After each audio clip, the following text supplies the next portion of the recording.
लगातार बारिश से पेड़ों पर अटी धूल छट गई थी। चारों तरफ हरियाली छाई हुई थी, सो सबका मन अपनी ही लौ में भरमा रहा था। सावन का महीना आते ही जगह जगह झूले पड़ जाते और दुकानें रंग बिरंगी राखियों से सजने लगती।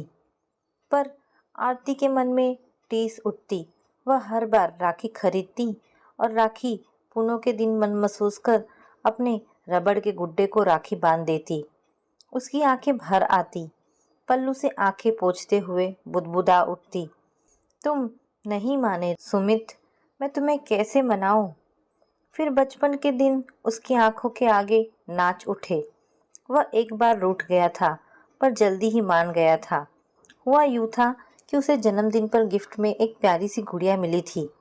वह सुमित ने तोड़ दी थी, तो अपने अल्हड़पन में वह सुमित से नाराज हो गई थी। उसने भी गुस्से में आकर सुमित का पेन तोड़ दिया। दोनों में मुहवाद होने लगा। सुमित ने कहा, गधी कहीं की। आरती ने कहा, तू कौवा। थोड़ी ही देर में दोनों एक दूसरे की चीजें फेंकने लगे। आरती तैश में आकर बोली, मेरी पेंसिल दे जो तूने ली थी। मैंने तुझे संतरे की गोली नहीं खिलाई, कौवा कहीं का। माँ ने बड़ी मुश्किल से दोनों में बीच बचाव करवाया। संयोग से तब 2 दिन बाद ही राखी का त्योहार था। दिन भर वह मुंह फुलाए बैठी रही और सोचती रही कि सुमित कहे तब मैं राखी बांधूंगी। सुमित भी अपने अहम में गुमसुम बैठा था। माँ ने कहा, बेटी सुमित को राखी बांध दो। वह मुंह बिचकाकर बोली, वो अपने मुंह से क्यों नहीं कहता।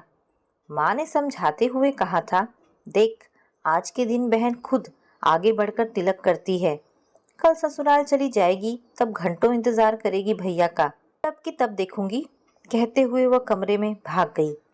माँ ने सुमित को भी समझाया, बेटा उससे बोल राखी बांध देगी। बहन को मना ले, आज उसका दिन है। वो ही पहले बोले, हाँ बेटे आज उसी का दिन है ना, इसीलिए तो तुझे मनाना पड़ेगा। फिर तू तो छोटा है रे। आरती भी बेचैन थी कि आज उसका प्यारा भाई सुबह से बिना राखी के कलाई के घूम रहा है। सब सहेलियों को राखी खरीदते देख उसे भी भाई पर लाड़ आ रहा था, लेकिन मन में ठसक थी। पहले वो बोले। जब दिन चढ़ने लगा और बुआ जी घर आई, तब उन्होंने सुमित को डांटते हुए कहा, अरे पगले, तू तो किस्मत वाला है कि तेरी कोई बहन है, और तू है कि अपनी ऐंठ में बिना राखी के घूम रहा है। उनसे पूछ जिनकी कोई बहन नहीं है। तब वह आया और ऐंठती आवाज में बोला, चलो राखी बांध दो। आरती तो जैसे तैयार बैठी थी। सुबह से ही सजाकर तैयार रखी थाली उठाकर वह झट से ले आई। सुमित के ललाट पर टीका लगाया और राखी बांध दी थी। इस बार सुमित ने उसे एक गुड्डा दिया जिसकी शक्ल सुमित से मिलती थी। इस कारण आरती को बड़ा प्यारा लगा वह गुड्डा। शादी के बाद भी वह उस गुड्डे को अपने साथ रखती थी और उसे ही राखी बांध देती। लेकिन अब उसे रूठे 15-16 बरस हो गए। जाने कब तक नाराज रहेगा। डाके की आवाज ने अचानक उसे चौंका दिया।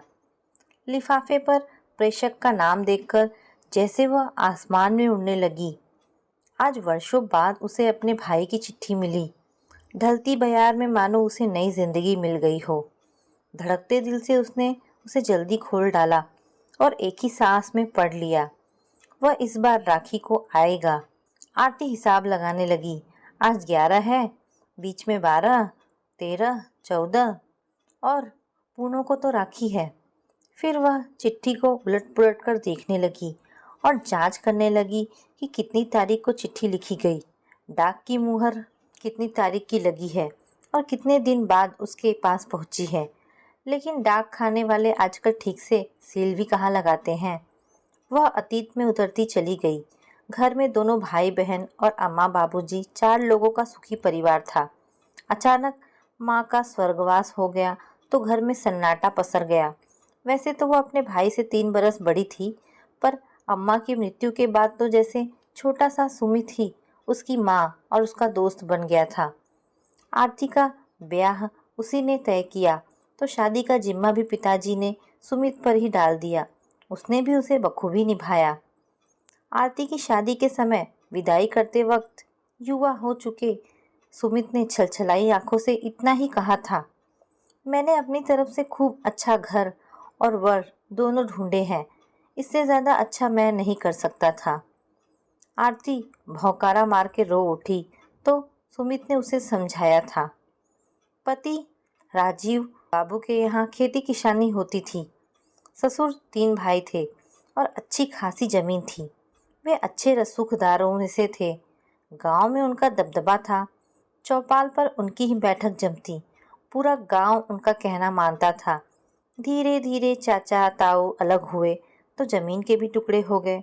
कुछ दिन तक तो राजीव बाबू की गृहस्थी संयुक्त रूप से चलती रही, पर जब छोटे भाइयों के विवाह हुए तो जल्दी ही घर के साथ साथ जमीन भी बढ़ती चली गई। संयुक्त परिवार की जमीन का जो बड़ा भूखंड था वह छोटे से जमीन के टुकड़े के रूप में राजीव बाबू और आरती को विरासत में मिला।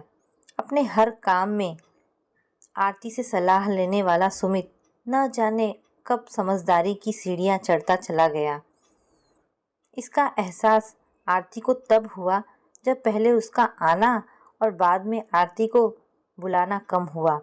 फिर वह तब और अधिक चौंक उठी जब पिताजी के असामयिक निधन के बाद संपत्ति पर अकेले अपना पूरा अधिकार जमाने के उद्देश्य से उसने तहसील के दफ्तर में अर्जी दी, जिसमें पिताजी की इकलौती संतान के रूप में सुमित का ही नाम बताया गया था।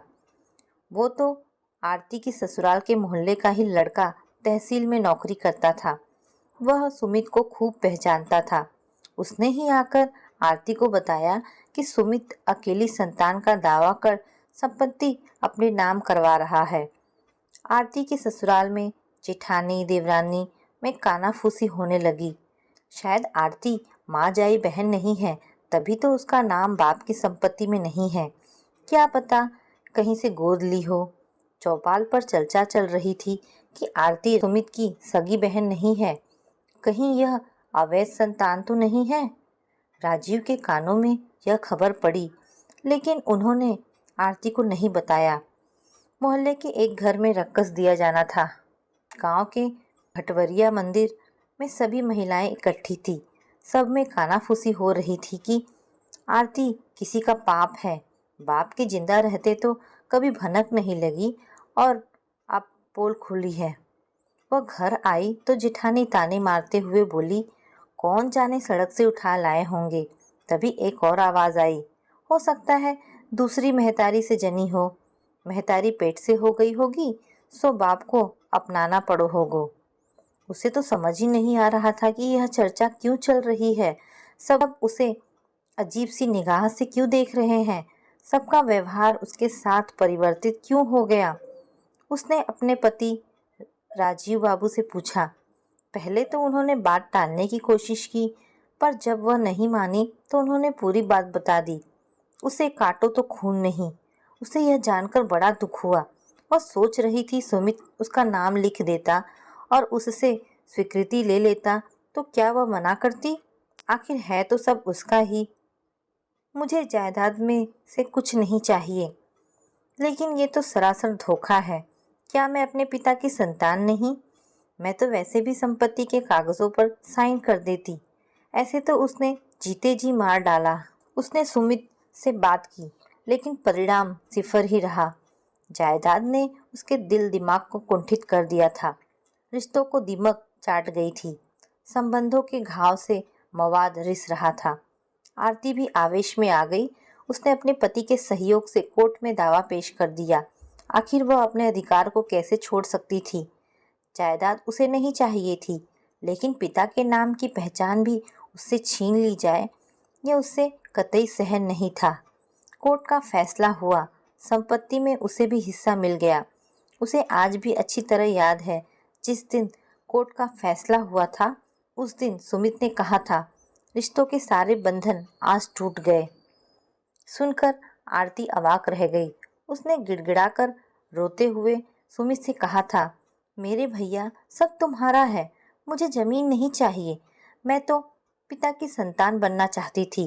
मेरे ससुराल वाले कहते थे कि मैं अपने पिता की औलाद नहीं हूँ। तुम मेरे भाई नहीं हो। यह सब प्रमाणित करने के लिए ही मैंने दावा किया था। तुम्हें नहीं पता मैंने कितनी जलालत सहन की है। मुझे अवैध संतान माना जाने लगा था। वह रोती रह गई थी, लेकिन सुमित निर्मम चेहरा लिए घर चला गया। उस बरस सुमित ने राखी के त्योहार पर उसे नहीं बुलाया। रक्षाबंधन का दिन आने पर वह खुद राखी बांधने जाना चाहती थी। पति ने मना भी किया कि बिना बुलाए नहीं जाना चाहिए।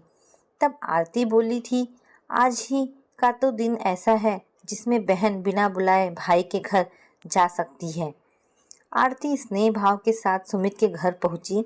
सुमित ने उसका स्वागत करना तो दूर, राखी बंधाने से मना कर दिया और वह बेरंग वापस आ गई थी। उसे लग रहा था कि जिस जमीन पर वह चल रही है, वह जमीन खिसक कर उसके हक की जमीन में जाकर सिमट गई है। वह सोच रही थी कि धरती तो माँ होती है, वह अपने सब बच्चों में मेल कराती है, पर जब यह जमीन का रूप धारण कर लेती है तो दिलों में दूरियां बढ़ा देती है। उसे लगा जमीन जम की इन सराय है जो सब कुछ निगल लेती है। वह फिर कभी गांव नहीं गई, न अपनी जमीन की सुध ली। हर बरस वह इंतजार करती कि सुमित राखी बंधवाने जरूर आएगा, रूठ गया है मान जाएगा, लेकिन वह नहीं माना, नहीं आया। कोर्ट के फैसले के बाद जब सुमित ने नाता तोड़ लिया, तब से वह इस गुड्डे को ही हर साल रक्षाबंधन के दिन राखी बांधती आ रही है। जन्माष्टमी पर वह राखी उतारकर एक डिब्बे में सहेज कर रख देती थी। मम्मी किसका पत्र है? बेटी की आवाज ने आरती को चौंका दिया। वह अतीत के झरोखों से बाहर निकल आई और खुशी में उमकती बोली, देख बेटा, तेरे मामा का खत आया है, वह आ रहा है मुझसे राखी बंधवाने। कहते कहते उसका गला रुंध गया। वर्षों बाद सुमित के आने की खबर से उसके पति भी खुश थे। वह तैयारियों में जुट गई। राखी के दिन खुद के पहनने के लिए नई नकोर साड़ी लाना है, भैया के लिए खड़पूड़ी, शक्कर के बने हाथी घोड़े की आकृतियाँ, बच्चों के लिए डगडगी, खेल खिलौने और ना जाने क्या क्या।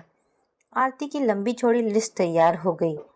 आरती के मन में द्वंद्व था कि सुमित कैसे मान गया। वह तो बड़ा जिद्दी है।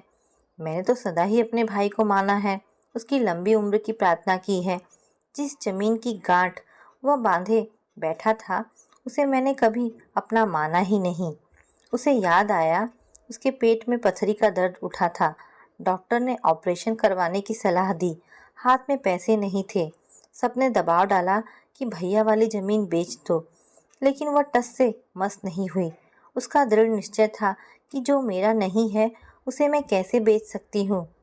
उसके इस निर्णय के आगे सब झुक गए थे। फिर कभी किसी ने जमीन बेचने की बात ही नहीं की। देहरी पर बैठी आरती पुरानी एल्बम देख रही थी।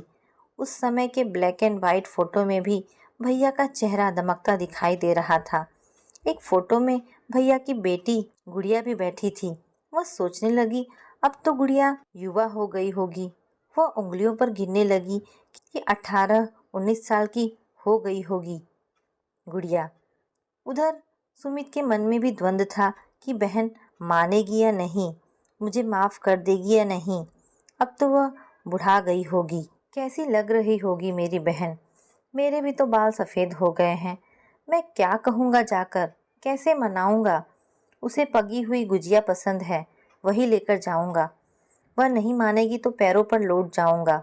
जीवन के इस पड़ाव में उसे बहन की याद बहुत सता रही थी। मन भी बावला है। समय रहते ज्ञान नहीं आता, बाद में पछताता है। पता नहीं उसे चिट्ठी मिली होगी कि नहीं। इसी कश्मकश में उसने आरती के गांव में कदम रखा। दुख में समय धीरे धीरे गुजरता है, खुशी में दिन जल्दी ही बीत गए। राखी का दिन आया। उसने दरवाजे पर गेरू से नौरा सुनौरी बनाई, उनकी पूजा की, उन्हें मिठाई का भोग लगाया। राखी के धागे पर थोड़ी सी मिठाई लगाकर उनके हाथों पर चिपका दिया। भैया आया तो लिपट कर रो उठी। उसकी खूब खातिर की उसने। सुमित को ध्यान से देखा तो पाया उसके चेहरे पर बुजुर्गियत झलक रही है। सुमित में अपने प्रति सुखद परिवर्तन देखकर आरती समझ नहीं पा रही थी कि कारण क्या है। आरती के मन के भाव समझकर वो पास आया और हाथ पकड़कर रोते हुए कहने लगा, दीदी मुझे माफ़ कर दो, तुमने तो सिर्फ पिता का नाम पाने के लिए कोशिश की थी। यह मुझे बहुत दिन बाद समझ में आया। मुझे मालूम है तुम्हारी जिंदगी में खूब उतार चढ़ाव आए, लेकिन तुमने जमीन को हाथ तक नहीं लगाया। लेकिन आज मेरी ही बेटी जायदाद में से हिस्सा मांग रही है। तब मुझे लगा कि तुमने जो किया था वह गलत नहीं था, इसीलिए आज माफ़ी मांगने चला आया। आरती अवाक थी। दूज का बदला तीज ने ले लिया था। सुमित अपने आंसू पोंछते हुए बोला, चलो जल्दी से राखी बांध दो।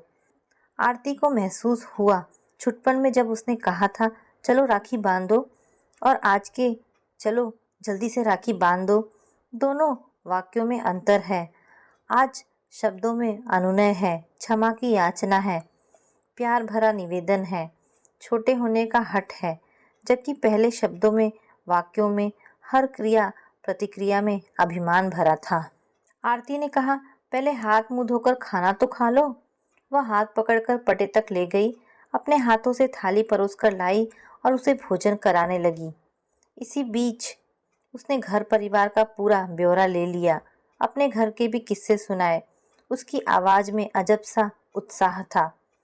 आरती आज भी बचपन की तरह जल्दी से पहले जैसी थाली सजाकर ले आई। उसने अनामिका उंगली से सुमित के माथे पर गोल बिंदी लगाई, अंगूठे से उसे ऊपर तक तिकोण आकार देकर खींचा, चावल माथे पर चिपकाए और कुछ चावल उसके सिर के ऊपर से पीछे फेंक दिए। राखी बंधवाने पर सुमित ने शगुन जेब से निकाला तो आरती ने दृढ़ता से मना कर दिया और नारियल के साथ एक छोटा सा बॉक्स देकर बोली, अभी तक तू मुझे देता आया है, आज मैं तुझे कुछ देना चाहती हूँ। तू मुझसे छोटा है ना, मना मत करना। स्तब्ध और व्यग्र सुमित ने बॉक्स खोला। उसमें कुछ कागजात और राखियां रखी थी। वह कुछ पूछता उससे पहले आरती बोल पड़ी, इसमें वो राखियां हैं जो इतने वर्षों से मैंने अपने गुड्डे को बांधी थी, तेरी कलाई समझकर। और ये कागजात उस जमीन के हैं जिसने बहन को भाई से अलग कर दिया था। कागजात लौटाते हुए सुमित बोला, नहीं दीदी, इन पर तुम्हारा हक है। मेरा हक तो मुझे मिल गया पगले, ये सौगात मेरी तरफ से अपनी बेटी को दे देना।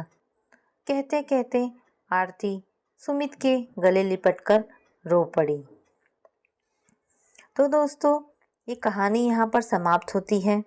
आपको ये कहानी कैसी लगी मुझे कमेंट करके अवश्य बताएं। आशा करती हूँ आपको कहानी पसंद आई होगी। धन्यवाद दोस्तों।